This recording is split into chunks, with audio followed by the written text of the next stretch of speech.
कल एक बार फिर आप लोगों का हार्दिक स्वागत है मेरे चैनल कुलविंदर सिंह रिव्यू पर। धर्म जी भले ही आज हमारे बीच नहीं रहे, लेकिन वो फिल्म इंडस्ट्री को 6 दशकों तक जो मनोरंजन करते रहे, जो दर्शकों को उन्होंने हंसाया रुलाया,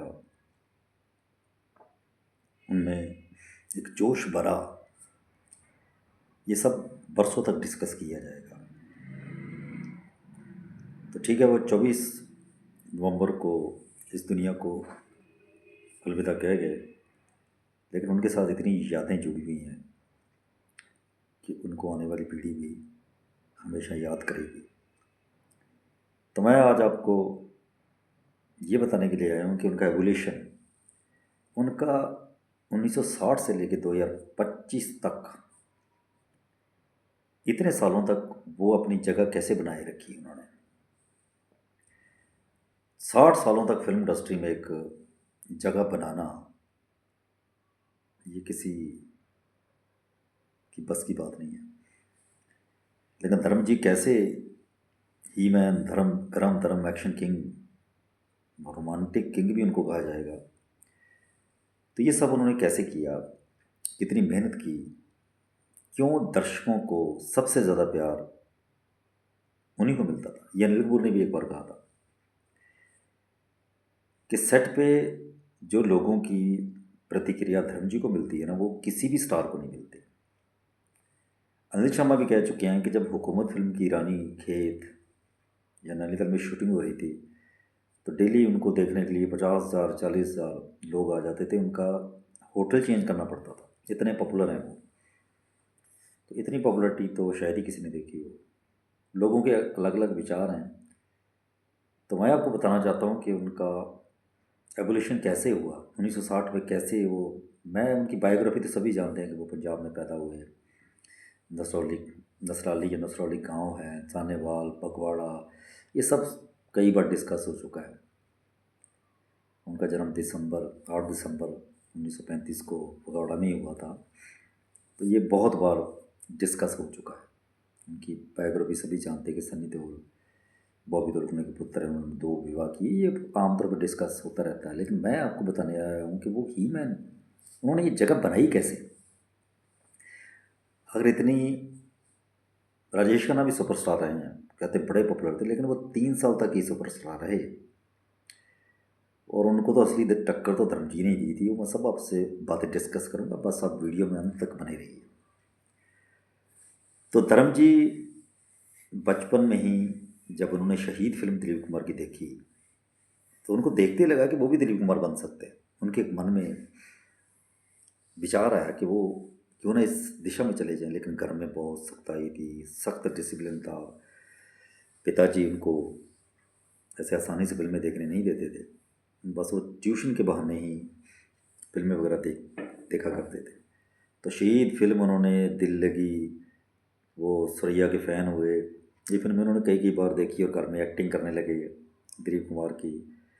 तो बस उनको कीड़ा काट गया कि उनको एक्टर ही बनना है। तो उनकी मम्मी ने भी एक दिन उनसे कहा कि यार तू कोई एप्लीकेशन को नहीं भेजता। तो उन्होंने हंस के कहा कि बीजी, पंजाबी में मम्मी को बीजी भी कहते हैं। तो उन्होंने मम्मी से कहा कि नहीं, वहाँ अर्जी वर्जी नहीं लगती, वहाँ तो खुद जाना पड़ता है। मम्मी उनका पूरा साथ दे रही थी। तो करते करते एक दिन उनकी नज़रों के सामने से फिल्म फेयर का एक विज्ञापन आ गया, जिसमें टैलेंट हंट शो था, फिल्म फेयर वाले ऑर्गेनाइज कर रहे थे। तो इसमें एक्सपीरियंस का भी कॉलम था। तो धर्म जी ने लिख दिया कि दिलीप कुमार की अच्छी नकल लगा लेता हूँ, या यूसुफ साहब की अच्छी नकल कर लेता हूँ, ऐसे कुछ उन्होंने लिखा था। और मज़े की बात देखे, फिल्म फेयर वाले हंसे होंगे, उन्होंने बुला लिया। तो ये 1958 में बम्बई चले गए। और धर्म जी कहते हैं कि उससे पहले भी वो कुछ चक्कर लगा के चले गए, लेकिन तब उनको कुछ पता ही नहीं था। 5 स्टार होटल में वो ठहरे। तो सुनने में तो आ रहा है कि उनको चुन भी लिया गया था, लेकिन बाद में ये कहते हुए फिल्म से निकाल दिया था लव इन शिमला कि वो पहलवान की तरह दिखाई देते हैं, उनमें स्टार मटेरियल, जहाँ वो एक्टर नहीं लगते, उनको रेसलिंग वगैरह करनी चाहिए। और वो सड़क पर आ गया। लेकिन उन्होंने कसम खाई कि वो हार कर वापस पगवाड़ा नहीं जाएंगे, वो संघर्ष करेंगे। वो स्टूडियो स्टूडियो भूखे प्यासे संघर्ष करते रहे। एक दिन तो इतने भूखे थे कि उन्होंने ईसब गोल भी खा ली थी, तो काफ़ी उन्होंने कमज़ोर भी हो गए, उनको जॉन्डिस भी हो गया, लेकिन फिर भी हिम्मत नहीं आ रही। फिर उनको धर्मेंद्र से, पंजाबी में बोलते धर्मेंद्र, तो धर्मेंद्र से धर्मेंद्र बनाने वाले थे अर्जुन हिंगोरानी। वो खुद एक्टर बनने आए थे, लेकिन बाद में वो पैसों का जुगाड़ करके प्रोड्यूसर डायरेक्टर बन गए और उन्होंने धर्मेंद्र को लॉन्च कर दिया दिल भी तेरा हम भी तेरे में साइड रोल देकर। असली हीरो उस फिल्म के बलराज साहनी थे, लेकिन वो फिल्म कुछ खास नहीं चली और धर्मेंद्र को भी किसी ने नोटिस ही नहीं किया। तो धर्मेंद्र को यूँ लगने लगा कि नहीं यार, उनके बस की बात नहीं है, वो उनका बड़ा बैड एक्सपीरियंस रहा। वो वापस पंजाब जाना चाहते थे, लेकिन दूसरी फिल्म उनकी आई शोला और शबनम, उसके गाने भी बहुत अच्छे थे, जीत ही लेंगे, बाजी हम तुम, जाने क्या ढूंढती रहती है। वो फिल्म थोड़ा बहुत एवरेज तक चली और धर्मेंद्र को भी लोगों ने थोड़ा सा नोटिस किया, लेकिन अभी भी बॉक्स ऑफिस पे उनको कोई कामयाबी नहीं मिल रही थी। तो उन्होंने इस बीच छोटे छोटे अच्छे रोल, बंदरी में डॉक्टर का रोल किया, उसके लिए उन्होंने कई क्लिनिक्स में भी गए, वो डॉक्टर्स के हाव भाव भी सीखे, और अनपढ़ जैसी फिल्में की, इस तरह की छोटी मोटी कई फिल्में कर डाली, लेकिन उनकी कोई भी फिल्म बॉक्स ऑफिस की कसौटी पे खरी नहीं उतरती थी। यानी कि वो स्टार नहीं बने थे, अभी भी उनका स्ट्रगल चल रहा था, लोग उनको पसंद तो कर रहे थे, लेकिन उनको वो एक थ्रिलिंग वाला रोल नहीं मिल रहा था। फिर उनकी किस्मत ने साथ दिया कि सुनील दत्त की छोड़ी हुई फिल्म, राजेंद्र कुमार की छोड़ी हुई फिल्म, जो ओपी ललन वाले थे, जो राजेंद्र कुमार के रिश्तेदार ही हैं, तो उसमें पैसा तो राजेंद्र कुमार ने ही लगाया था, तो उसमें बाय मिस्टेक कह लीजिए कि धर्मेंद्र को ले लिया गया।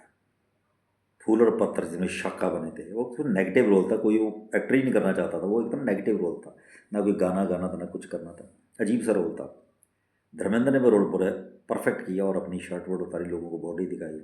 बस इस फिल्म ने ऐसा जादू जगाया, वो साल की 1967-68 की हाईएस्ट क्रॉसिंग फिल्म थी उस जमाने में।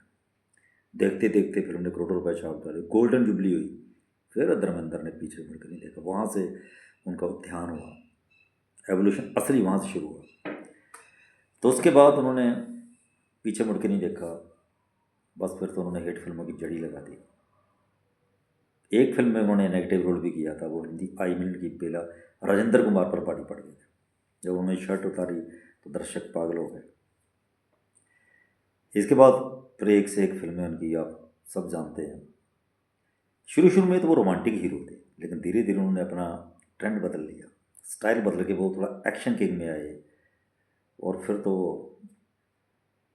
फिल्मों की हिट फिल्मों की झड़ी लगाते चले गए। अब मैं उनकी फिल्मों के नाम आपको बताता हूँ। अगर उनकी संजीदा एक्टिंग की बात करें तो अनुपमा, सत्याग्रह, देवर, हकीकत, ये ऐसी फिल्में थी जिन्होंने इन फिल्मों में उन्होंने बड़ा संजीदा रोल किए।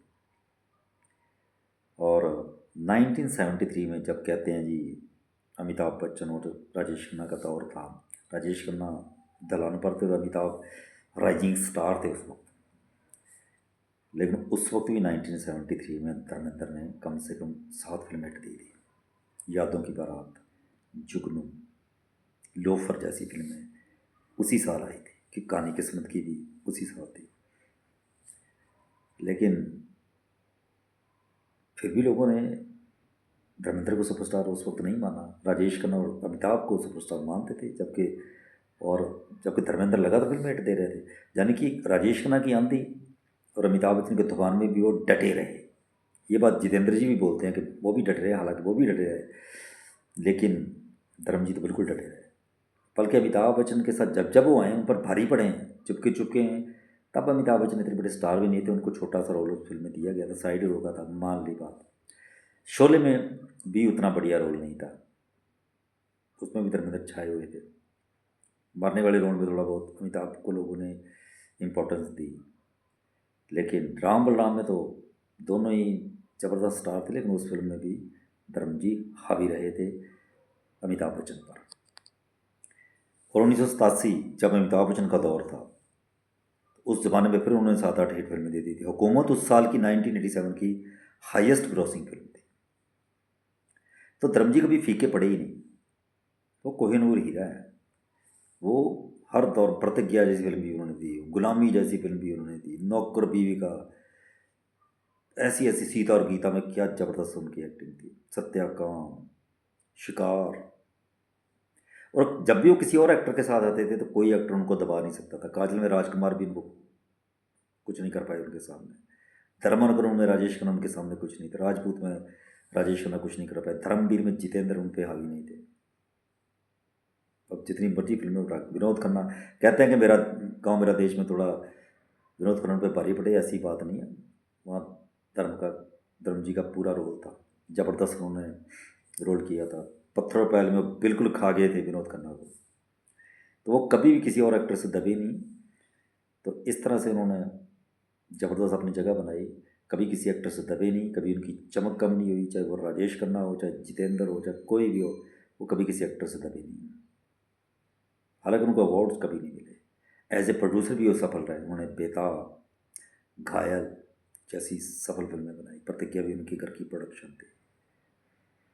कई लोगों को उन्होंने लॉन्च किया, और कई बार तो वो कई प्रोड्यूसर की फिल्मों में तो फ्री भी काम कर दिया करते थे, पैसे भी नहीं लिया करते थे। और आज वो भले ही दुनिया में नहीं रहे, लेकिन उनकी यादें हमेशा हमारे दिलों में बसती रहेंगी। तो ये थी धर्मेंद्र से धर्मेंद्र बनने की कहानी, और उम्मीद है कि आपको पसंद आई होगी। Thanks for watching.